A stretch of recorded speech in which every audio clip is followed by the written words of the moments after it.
My name is Kevin. I'm one of the pastors here. We're glad to have you with us this morning. Parents of elementary school age kids, if you want to dismiss your kids to the back at this time, their teachers will be back there waiting to take them off to their classroom time. If you've got a Bible, go ahead and open up to the Gospel of John. If this is your first time with us or you have not yet gotten one, we have a gift that we would like to give you. We've been studying John's Gospel together, and so we have a scripture journal that's just the Gospel of John and has a place for you to take notes. So if you would like one, just raise your hands and we'll have somebody bring one of those around to you this morning. Just keep them up. It'll take them a second to get to you, but we would love for you to have that. We highly value the Word of God here. We want you to have that in your hand. We believe that God speaks to us through His Word, and that is why we move through books of the Bible most frequently the way that we do. So I want to set the stage a little bit for what we're going to talk about this morning. Some of what we're going to talk about builds on what Pastor Daniel talked about a little bit last week, but in some ways kind of takes a different angle of what is going on at this season and stage of Jesus' life before He heads to the cross. And so we live in a time period where many of the foundational pillars that Western society has traditionally held to are either under scrutiny or have been thrown out altogether. And the primary way in which we see this happening is through something that academics might term postmodern thought. And postmodern thought has influenced first, at least in the United States, institutions of higher learning. And then from those institutions of higher learning, we are now about 20 to 30 years into its influence on higher learning and therefore also popular culture. And so I want to give you guys a definition of postmodernism, and I promise that there will be a reason for all this in just a second. But I'm going to give you a definition of postmodernism. I stole this from Wikipedia, where all good advice comes from. All joking aside, I actually looked up like 9 different definitions, and I actually thought Wikipedia did, in fact, have the best definition. But let me give this to you. Postmodernism is an intellectual stance or mode of discourse characterized by skepticism towards elements of the Enlightenment worldview. It questions the grand narratives of modernism, rejects the certainty of knowledge and stable meaning, and acknowledges the influence of ideology in maintaining political power. The idea of objective claims is dismissed as naive realism, emphasizing the conditional nature of knowledge. Postmodernism embraces self-referentiality, epistemological relativism, moral relativism, pluralism, irony, irreverence, and eclecticism. It opposes the universal validity of binary opposition, stable identity, hierarchy, and categorization. Now, some of you are like, what the heck did you just say? Right? For like my PhD candidates in here, they're like, yes, finally someone's using words I have to use throughout the week. A shortened definition, though, I would put as something like this: only the self can determine what is true and valid. And it's heard in language like this, right? What is the phrase of our day? Live your truth. How many of you have heard that? Yeah, if you didn't raise your hand, you're lying. And language like that, and the primary mode in which this worldview operates, is it promises you freedom if you only fully give into yourself what you desire and what you think. It allows your own experience to completely shape the worldview that you have and how you interact with the world.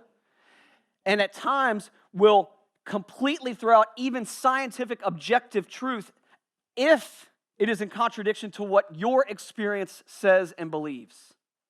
And the results of this type of thinking or this worldview, not surprisingly, have been problematic. There's erosion of the trust of institutions like the government, academia, the very place that first pushed it, media, and it's led to the predominant theme of our day of at least some form of moral relativism, typically leading to a type of what I would describe as moral nihilism, which means anything goes and we can't correct anybody for what they might think or believe. And the place that this kind of makes a head is then people branch off into like-minded groups that are ideologically based on what they think or believe, rather than searching for what might objectively be true. And this increasing polarization in ideologies lead to a fragmentation of society on multiple levels. And if you're here this morning and you might be philosophically inclined towards postmodern thought, here's what I would say back. If you follow this worldview to its logical conclusions, you destroy trust in any given society. Our entire lives are based on trust. When you get up in the morning and you head out to your car, you trust that the car will start. You trust that the mechanic you take your vehicle to will properly fix it. You trust that when you arrive at school or work, that the electricity will work. And for many of us, that the internet will be working at a pace that we need it to. You trust that if you order your food from a restaurant, they will bring you what you ordered and you will not get sick from it. Our entire lives as society functioning together are built on this idea that socially we are able to have a basic level of trust amongst one another. And yet this worldview starts moving us in a direction where these very levels of trust begin to be questioned and then thrown out altogether. And what I find to be ironic is that most of these ideas, or this philosophical thought pattern, is thought to be relatively new in the last 30 to 50 years. But the reality is this. Human beings have been living like this for thousands of years, wanting to create their own narrative about the world and who they are in it. Seeking salvation and freedom on their own terms is as old as human beings are on this earth. And our text this morning is going to display this very reality to us. See, if you think back to our study in John's gospel, think back to what Jesus said back in John chapter 14, verse 6. We know that Jesus made a number of I am statements, and in order to properly understand the interactions that these three separate groups of people are going to have with Jesus this morning, we first need to understand it in light of this declaration that Jesus makes in John chapter 14. He says this in verse 6. Jesus said to him, I am the way and the truth and the life. No one comes to the Father except through me. That word there for truth in the Greek is this word aletheia. Sound familiar? And it means what is true under any matter that is under consideration. It means it's objective reality and cannot be changed, even though your perception of it or how it affects you might be different from someone else around you. Meaning, objectively, what is factual and true, no matter what the circumstances are involving it. It's the way we think about math, right? 1 + 1 = 2. That's an objective reality, no matter how you want to interact with it. And we as a church, if you kind of boiled our name down, right, the name of our church would be Truth Church. Right? And we chose that name intentionally because we wanted to be a people who were a beacon for truth in this community. But here's the reality. Well, I'm talking about postmodernism. I'm talking a lot about philosophical thought and inquiry this morning. But truth is not found in ideas. It's found in a person. And that is exactly what Jesus is getting at in John chapter 14. He says to the people that he's talking to, you have searched far and wide. You're looking for truth and meaning and the way to live life and why you're here. And it's not found in any of the things that you've found it in up until this point. It's only found in me. Jesus says, I am truth. And he reveals himself to us as the full revelation of God, truth personified. And as we see in John chapter 18 this morning, Human beings have consistently rejected this reality, denying God and trying to make their own way, their own truth, and their own way of living. And so the three groups we're going to look at this morning kind of display this in this way. The first set we're going to look at finds their truth in man-made religion and self-righteousness.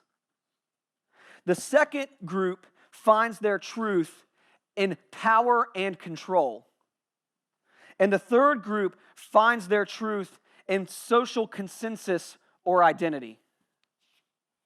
So look with me, starting in John chapter 18. We're going to look at this first group. It's going to be the Sanhedrin who takes Jesus to Pontius Pilate. But read with me, starting in verse 28. Then they led Jesus from the house of Caiaphas to the governor's headquarters. It was early in the morning, and they themselves did not enter the governor's headquarters so that they would not be defiled, but could eat the Passover. So Pilate went outside to them and said, "What accusation do you bring against this man?" They answered him, "If this man were not doing evil, we would not have delivered him over to you." Pilate said to them, "Take him yourselves and judge him by your own law." The Jews said to him, "It is not lawful for us to put anyone to death." This was to fulfill the word that Jesus had spoken to show by what kind of death he was going to die. Now, in the narrative of our story here has what has just transpired prior to what we see here with the Sanhedrin taking Jesus and delivering him up to Pilate. Jesus was arrested at night, and they initially held a trial, and I use that term loosely, by the council with Annas. And Pastor Daniel did a good job pointing out to us last week that Annas was acting as the high priest, but he wasn't actually the high priest, but he kind of was the high priest because he just kept selecting sons and then sons-in-law to be given the position of high priest after him so that he could continue to run and operate and do things the way that he wanted to. And then once he had made his decision, then he would bring Caiaphas in and let Caiaphas just say exactly what he had just decided for them to do. Daniel termed him as a mob boss, and I think it's a pretty good understanding of how he operated. And so they bring Jesus to Annas. Some of the Sanhedrin at least is there. They're discussing and talking with Jesus. And then Annas sends him to Caiaphas to be properly tried in the morning. And that's going to be important here as we think about this in just a second. But then Caiaphas, following Annas' orders, sends him to Pilate, the governor's headquarters, which was only used by Pilate actually during festivals like the Passover festival or the Feast of the Unleavened Bread. And I want you to notice something about this group here. Look at how everything they do here in this passage in front of Pilate is to give the appearance of being righteous or holy or better than everyone else. They want to give off the appearance of being superior morally, for being good, for having the right answers, for doing things the right way. Right? They take him to Pilate, and Pilate, immediately understanding that what they are bringing Jesus to discuss with them is a matter of Jewish theology, doesn't want to get involved in this trial and says to them, what are you doing bringing them to us? And you have to remember here, it also says that when the Sanhedrin arrived, they waited outside the gates because it was believed in Jewish society that if you entered into the home of a Gentile, you were unclean. And because the feast and the festival of the unleavened bread was going on in the Passover, they didn't want to be ceremonially unclean for this festival, so they refused to go into the gates, even though they're willing to bring Jesus to be murdered by this guy. And so Pilate, likely irritated, comes out of the headquarters, comes to the gate. He's willing to kind of subjugate himself to them for a moment. And he realizes immediately, hey, this is a matter of theology that you're arguing over. I'm not interested in getting involved with this. And they said, hey, look, we would not have brought him to you if it was not worthy of it. Right? We know what the rules are. We know not to waste your time. We're doing the right thing. We're not going to enter into the palace because that will make us unclean, but we know we have to bring him to you. We are doing exactly what we need to do. We are not allowed to execute people, but we promise you, Pilate, this guy is worthy of execution. Just look at how good we are. We follow the law so perfectly. And yet, leading up to this point, They've wrongly arrested Jesus. They wrongly tried him at night, which was against Levitical law. They had plotted to kill him before they had ever even arrested him. If you don't believe me, go back to verse 14 in chapter 18, where Caiaphas says it's better for them to kill one man than to deal with the outcry that's going to come from what Jesus is doing. For capital offenses in Jewish law, trials were to last longer than a day because you weren't allowed to make a judgment on the guiltiness of somebody with only 24 hours to consider the facts that have been presented to you. Scholars actually dispute that the Sanhedrin broke close to 18 Levitical laws in this entire process. And these men knew what those laws were, but they pick and choose which ones they want to follow.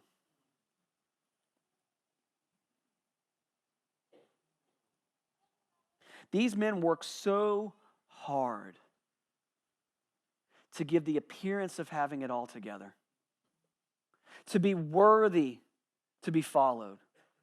They observe rituals and man-made rules that they've made around God's law, and yet they will push to have an innocent man murdered who threatens their way of existence. Not because he's actually done anything wrong, but simply because they're threatened by him. And I find the interaction that they have with Pilate interesting because Pilate is not in any way whatsoever fooled by what they're doing. He knows these guys. And he clearly doesn't want to deal with this, right? He comes out, judge them by your own law.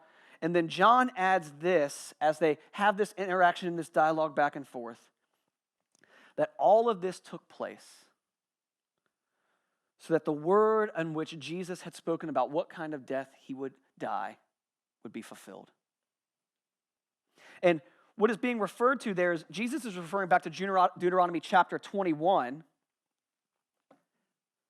where God's word says this, "And if a man has committed a crime punishable by death, and he is put to death, and you hang him on a tree, his body shall not remain all night on the tree, but you shall bury him in the same day, for a hanged man is cursed by God." Meaning Jesus is understanding that he is about to become a curse for mankind. That the death he is going to give himself to will make him to be viewed as cursed in the eyes of the Jews.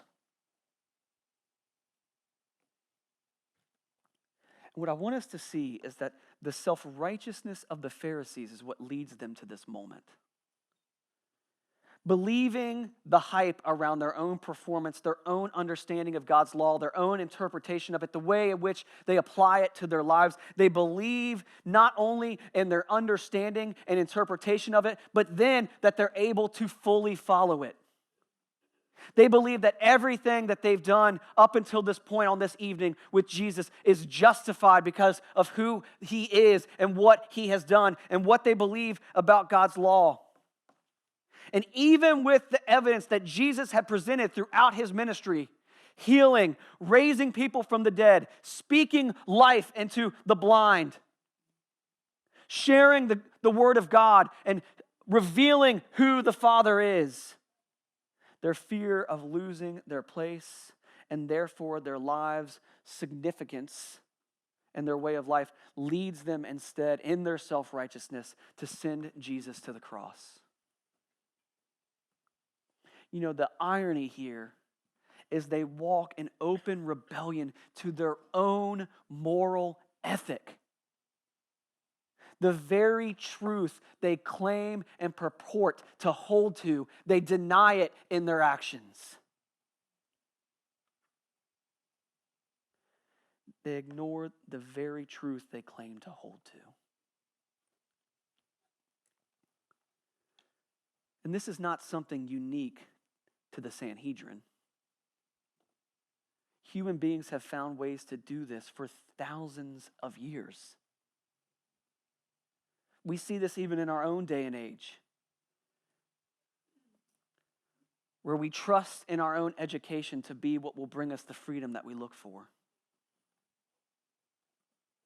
We look to career success and advancement to be what will bring us the ultimate hope and joy and true satisfaction in life. Some of us believe that if we're just the perfect parent and we do it all the right way, that people will notice us and we will be vindicated for how good of parents we are. Some of us try to be the best possible friend we can be, and if we show a form of self-righteousness of being the best possible friend, available to whoever, whenever they need it, then we will be vindicated by our performance. The list of things we can choose to be self-righteous about is nearly endless. But church, self-righteousness only leads to one thing, and that is death. And in this case, the death of God's Son. Now, the Sanhedrin is not the only group of people that have found their own truth and are living it out and thinking that it's going to lead to true freedom and satisfaction while at the same time denying the very truth they claim to hold to. No, Pilate is an interesting case as well. Right, look at verses 33 through 38. So Pilate entered his headquarters again and called Jesus and said to him, "Are you the king of the Jews?" And Jesus answered him, "Do you say this of your own accord? Or did others say it to you about me?" Pilate answered, "Am I a Jew? Your own nation and the chief priests have delivered you over to me. What have you done?" And Jesus answered, "My kingdom is not of this world. If my kingdom were of this world, my servants would have been fighting that I might not be delivered over to the Jews. But my kingdom is not from the world." Then Pilate said to him, "So you are a king?" And Jesus answered, "You say that I am a king. For this purpose I was born, and for this purpose I have come into the world, to bear witness to the truth. Everyone who is of the truth listens to my voice." And Pilate said to him, "What is truth?" You know, Pilate's an interesting guy. He was established as the governor of that region by Caesar in probably around AD 25, AD 26. So at this point in time, he's probably been there less than 10 years. And he has had a number of run-ins with the Jewish people in that short time period. One of the things that historians tell us about his reign and his time as the governor of this region is that one of the first things he did when he arrived in the Holy Land was he went into Jerusalem and he put up banners in the temple courtyard of kind of like Caesar's guard or order. It's one of the first things he did. And not surprisingly, the Jewish people did not care for that. And so it sparked a protest to where hundreds of men staged a sit-in outside of his quarters and would not allow people to pass or come and go from his headquarters. And so Pilate, in his infinite wisdom, and you're going to see this here in a minute, everything he does is centered around this idea of power and control and holding on and maintaining it, is he comes out and he tells the Jews, "Hey, either you guys leave or I'm beheading you." And the Jews leaned forward. And so, not surprisingly, they called his bluff, and he's like, all right, I'll take the banners down. So he takes them down. They had a second run-in like this a short time later where he actually did end up killing some of the people, and Luke actually records in his gospel what had gone on. In Luke chapter 13, verse 1, it says, "There were some present at that very time who told him about the Galileans whose blood Pilate had mingled with their sacrifices." Apparently, Pilate was so unhinged and was trying to make a point that after he had killed these people, he actually had the chief priests sprinkle some of the blood in with the sacrifices that were going on inside of the temple, which, not good. But he goes and oscillates between this idea that he has to exercise full power and authority and control over these people every step of the way. So this is not a mutually encouraging relationship. The Sanhedrin is not showing up because they get along super well with Pontius Pilate. They're showing up out of their own self-righteousness. And the moment they show up, Pilate sees right through this. He's like, you guys aren't showing up because there's an actual problem going on here. You're showing up because you want me to take care of this problem for you, and you can't kill him, so you want me to do your dirty work for you. And they have that exchange outside, and Pilate's like, fine, I'll go inside and I'll talk to him. And so you can tell immediately from the line of questioning, Pilate is trying to get this over with as quickly as possible. He's like, hey, are you the king of the Jews? He's asking that question because it's a capital offense to claim yourself to be king because there was no king but Caesar. And so he's just trying to get this over with. Hey, did you claim to be king? And Jesus' response goes something like this. Do you know that I actually claim this, or are you simply believing the testimony of those men outside? He's like, have you heard me say that? Do you know me? Have you considered my teaching? And Pilate, frustrated, you can even see it in the writing, says, am I a Jew? It's like I do not care what is going on. This is a theological issue between you and the chief priests. I don't want to be involved in any of this. Do I look like I care what you've had to say or what you teach about? Your life is in my hands. Talk. And so Jesus responds with an honest answer. I am a king, but not of this world. And some of us think that, that's some like catchy slogan that evangelicals can use to put on our bumper, right? I'm not of this world, which is theologically true. But actually, what Jesus is saying here is, yes, I am royalty, but my royalty is not of this world. He's claiming to Pilate, I'm not a threat to Caesar. I'm not here to stage an insurrection against Roman authority and rule in Israel.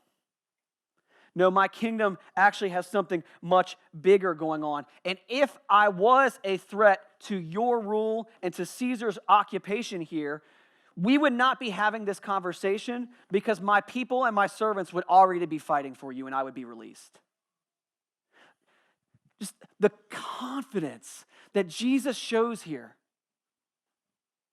as he willingly steps into this farce of a trial.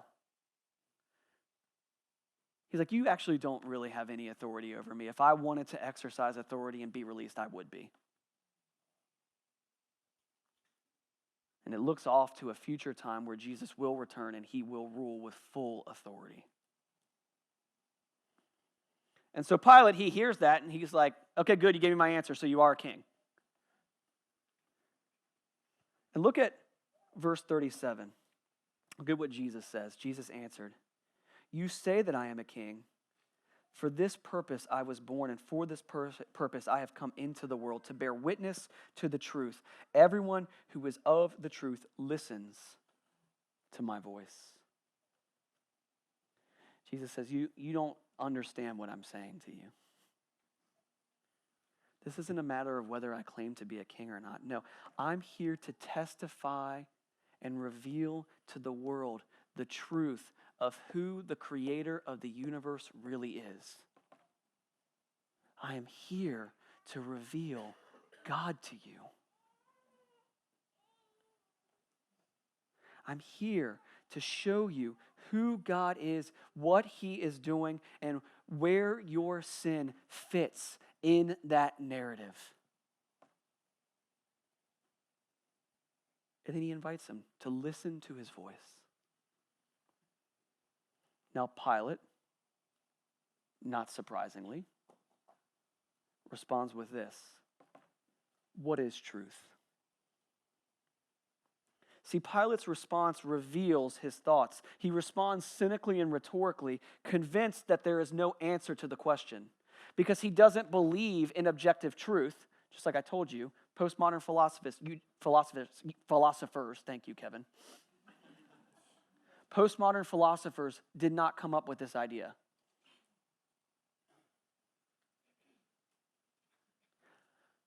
Pilate believes only in power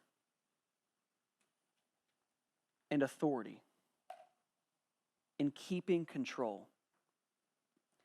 And here is the irony, though.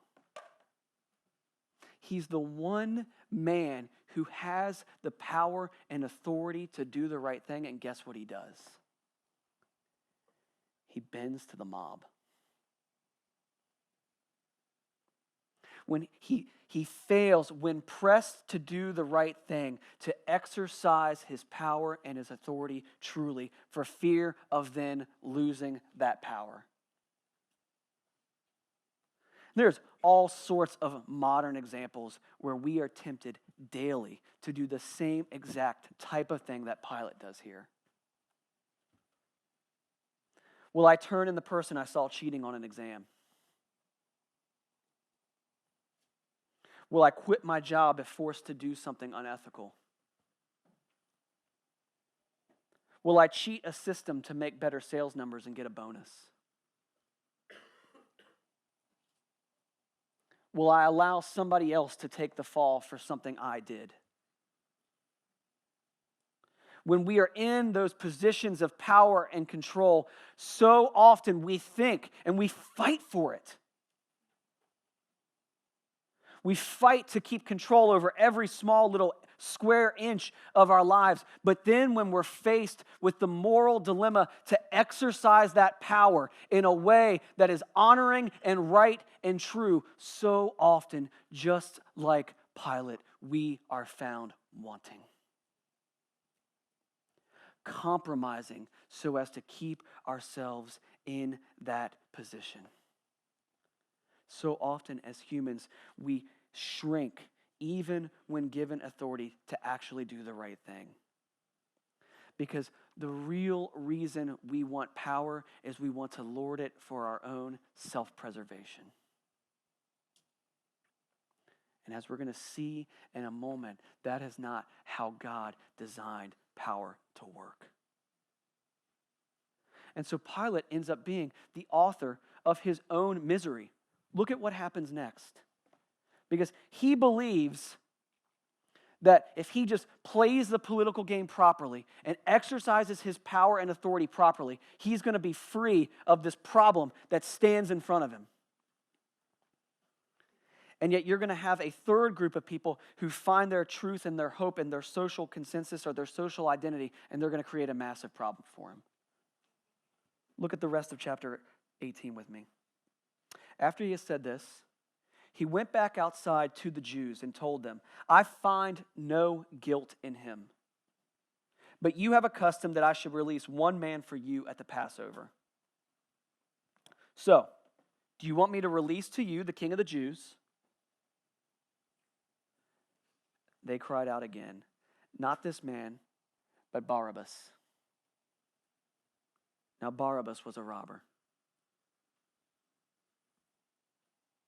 See, Pilate, after trying Jesus, sees no reason to crucify him. He can see clearly that this is a matter of theological arguing amongst the Jews. And the politician, the one who wants to keep power and control over this entire situation, uses the custom of releasing a prisoner during the Passover to be his way out. He's like, I found it. I have the authority to protect myself from this situation. I'll just present Jesus and this insurrectionist or this robber to everyone here, and clearly they'll agree with me that we should let Jesus go, and I won't have to deal with this problem any further. I'll be able to use my authority, I'll be able to use my power, and free myself from this bind that I'm in. And Barabbas is this insurrectionist. If you were of royal lineage or a Roman citizen inside this era, you would have viewed this guy as a terrorist. He led an insurrection against Roman occupation. He robbed, he killed people, he murdered people. He is an actual threat to Roman occupation. And the crowd and their mob mentality yells, release Barabbas. And the ultimate irony for Pilate here is he's tried so hard to keep his power and control this situation, but he's going to end up releasing the true danger to Rome. And so he releases Barabbas because he cannot stomach the courage to do what is right. And the crowd's reaction, by the way, here, guys, is not shocking. Barabbas would have been a popular hero to these people. He symbolized Israeli identity, their desire to overthrow Roman occupation, to see power and glory restored underneath the Messiah. They found their identity as Jews, and their thirst for that identity and power fuels their fervor to even send an innocent man to his death and to release a murderer. And mob rule still rules today. I don't need to go into depth on that. The thirst for finding our identity in a group and power is a temptation for each and every one of us in this room. It makes its way clear when we see political ideologies ruling our decision-making, even when our preferred candidate participates in immoral actions. We see it when we ignore what we know is right to fit into a particular social group. And the way that it finds itself most deeply is when we see ourselves struggle with codependency on the relationships of others. If you notice, in each of these three groups, each of them is fully convinced that what they're doing and the way they are going is right. It's true. It's good. Because when we live lives centered around our own ideals and our own truth, we give in to the false promise that it gives. We give in to the false gospel that it preaches to us. Each one of these ideologies that these different groups followed gave the promise of ease, comfort, and control. Ultimately, freedom, salvation. If I just perform enough and am self-righteous enough, I can show my worth. If I can just keep control, I will avoid suffering and will experience freedom. If I can just fit into our group, and if our group can just keep power and control, then life will go right. And friends, every single one of those ideologies is found wanting.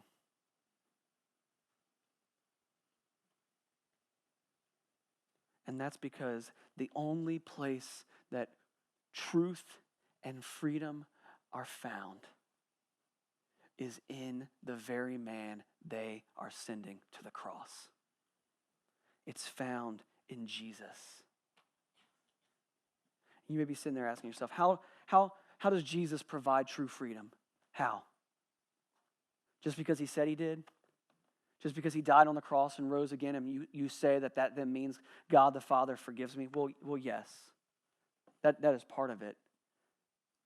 But I want you to consider the ways in which Jesus' death, burial, and resurrection rescues even these very men who send him to the cross. Right? Think to the Sanhedrin, the chief priests, and their self-righteousness. Right? See, the Pharisees and the religious leaders think that truth and salvation is found in the law and their performance therein. But consider what Paul says in Romans chapter 8. For God has done what the law, weakened by the flesh, could not do. By sending his own Son in the likeness of sinful flesh and for sin, he condemned sin in the flesh. See, in Christ, God loved humanity in its weakness and failure and punished sin and condemned sin through Jesus by dying on the cross. See, these men displayed that they could not even follow the very rules they claimed to love and want to live by. And God, in his mercy towards the very men who would crucify his Son, sent him to die in their place for their sin. Paul goes on to say in 2 Corinthians chapter 5, verse 21, for our sake, he made him to be sin who knew no sin, so that in him we might become the righteousness of God.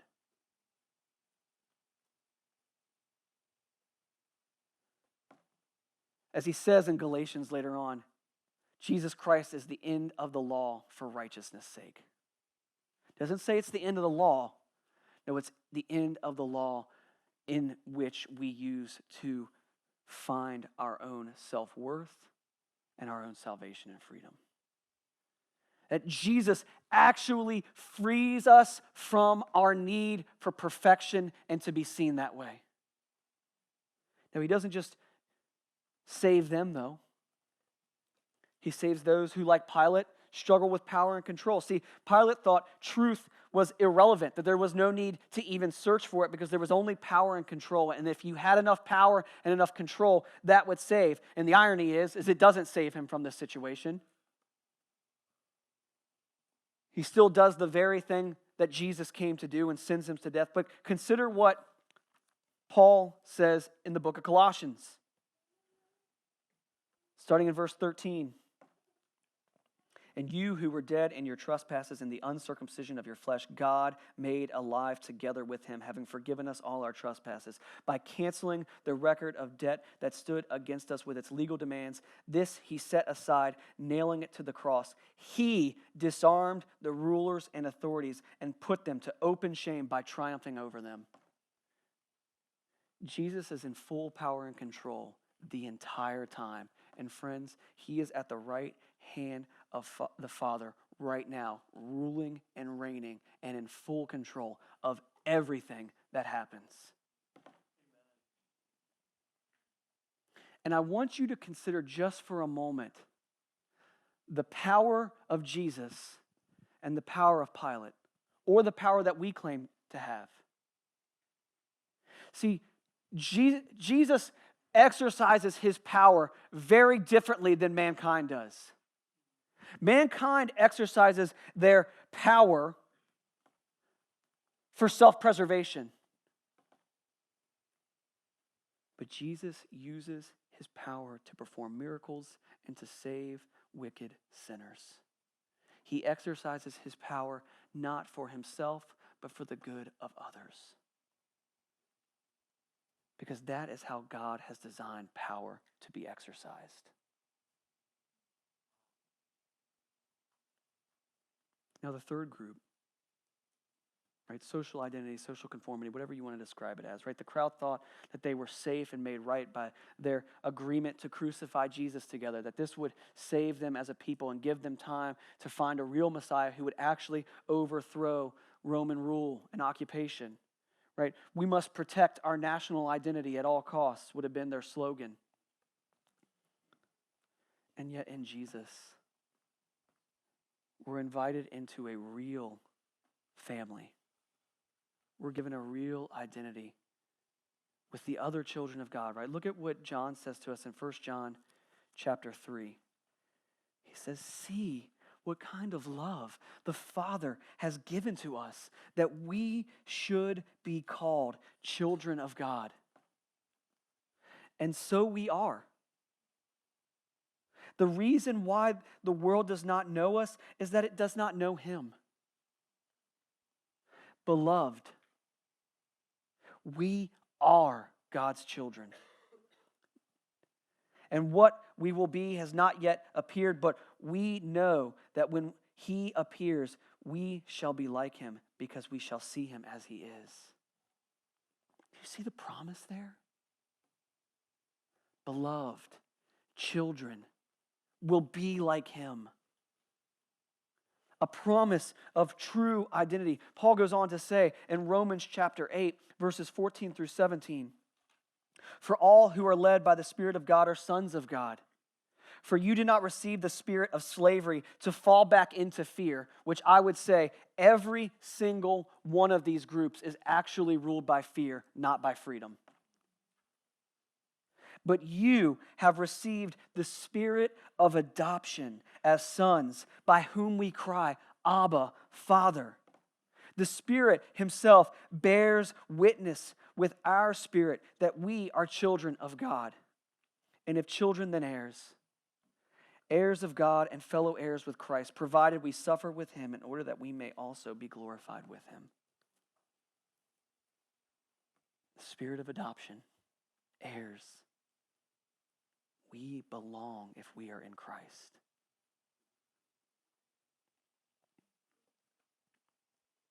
Church, Jesus is the end of trying to earn and figure things out on our own, to trying to live our truth.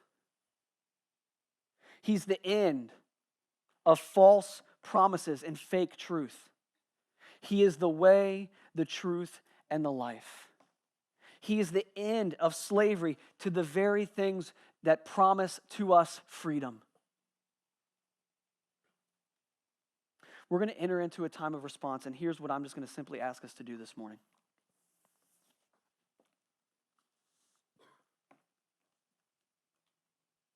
To trust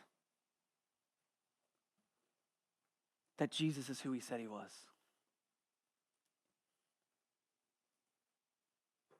If Jesus Christ really came and died and rose again from the dead, it changes everything.